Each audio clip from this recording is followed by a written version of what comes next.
ग्रह गोचर तथा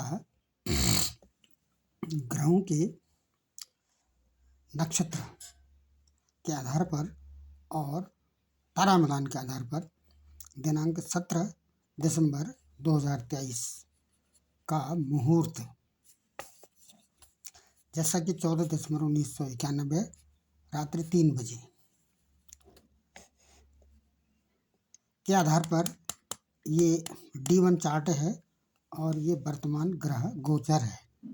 इस समय 17 दिसंबर 2023 को ग्रहों की स्थिति चंद्रमा 10 नंबर की राशि में है, मकर राशि में है और ये चंद्रमा के लिए शनि मित्र हैं और मित्र शनि चंद्रमा को सम मानते हैं। शनि अपनी राशि में है, कुंभ राशि में, राहु मीन राशि में है और गुरु मेष राशि में है। गुरु मेष राशि में है। मेष राशि मंगल की राशि है। गुरु मंगल को सम मानते हैं और मंगल भी गुरु को सम मानते हैं। उसके बाद शुक्र अपनी राशि में है, कर्म भाव में है, 10वें भाव में है। यदि काल पुरुष की कुंडली की कल्पना की जाए, आधार लिया जाए तो शुक्र कर्म भाव में है और अपनी राशि में है। मंगल भी अपनी राशि में है जो 11वें भाव में है।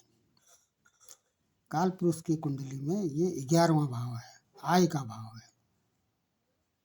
और सूर्य और बुध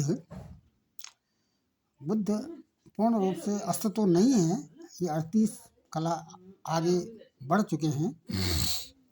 सूर्य 9 नंबर की राशि में है। 9 नंबर की राशि गुरु की राशि है।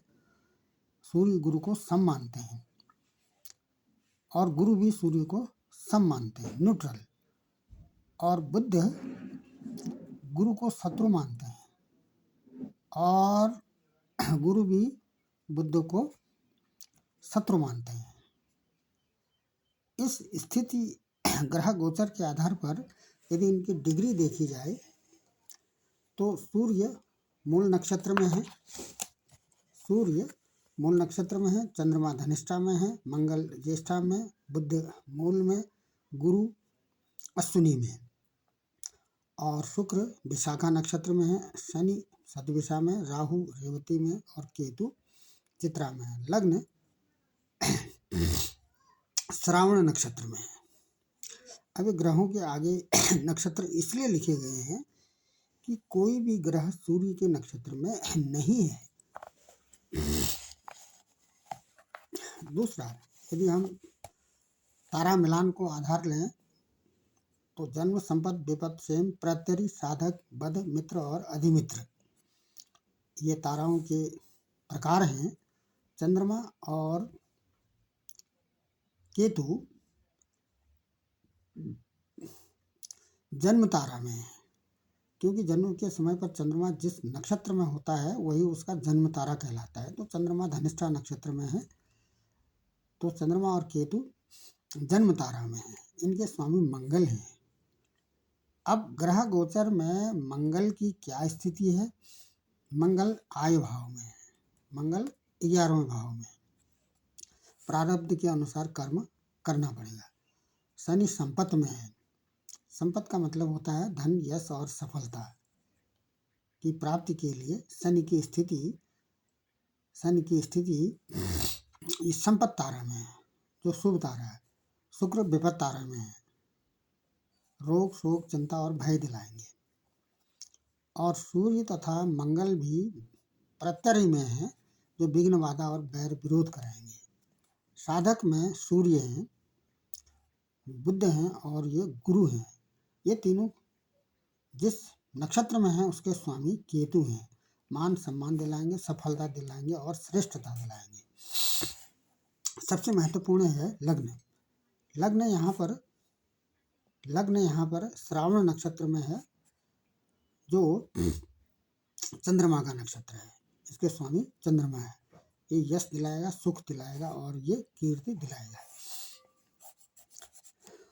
इस तरह से एक यदि हम लग्न को सम्मिलित करें तो 1 2 3 4 5 6 7 8 9 10 ये ग्रह, 9 तो ग्रह हैं और एक ये लग्न है।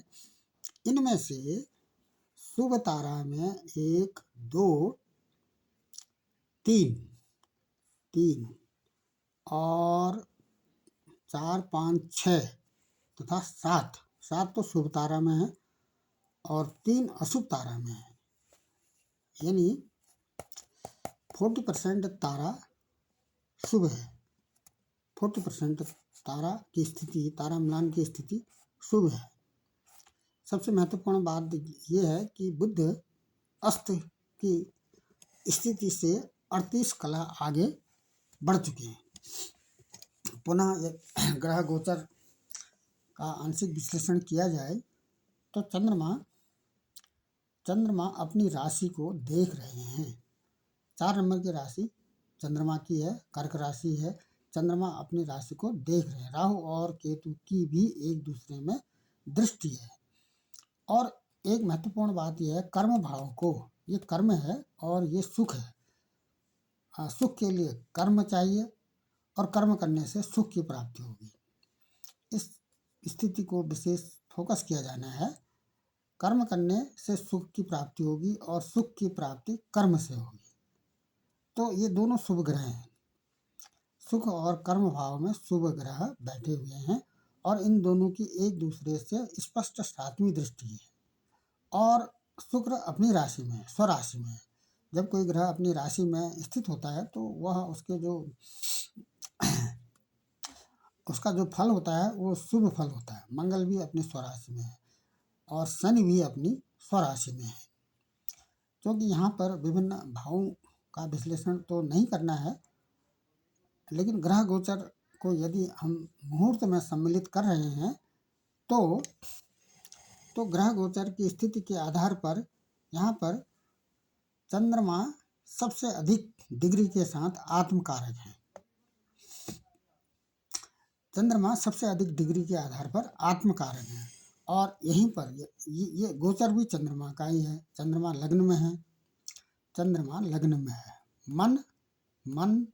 मन प्रसन्न रहेगा, मन की प्रसन्नता बनी रहेगी और सुख की प्राप्ति के लिए कर्म का फल भी शुभ कारक होगा। कर्म का फल भी शुभ कारक कहा जा सकता है।